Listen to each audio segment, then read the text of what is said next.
خدم و خجک راست نرفتی چرا رو به من ایزار نکردی چرا خدم و خجک راست نرفتی چرا رو به من ایزار نکردی چرا صدقه چشمانی سیاحت شوم صدقه چشمانی سیاحت شوم هی هی رو به من ایزار نکردی چرا رو به من ایزار نکردی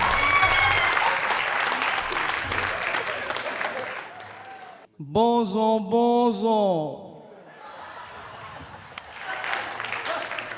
بازو بازو هر آنچه هستی بازو بر درگاه دوست گر کافر و گبر و بت پرستی بازو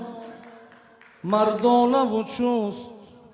این درگاه ما درگاه نومیدی نیست پس دیر مکن صد بار اگر توبه شکستی بازو در آید درست. صلوات باشید.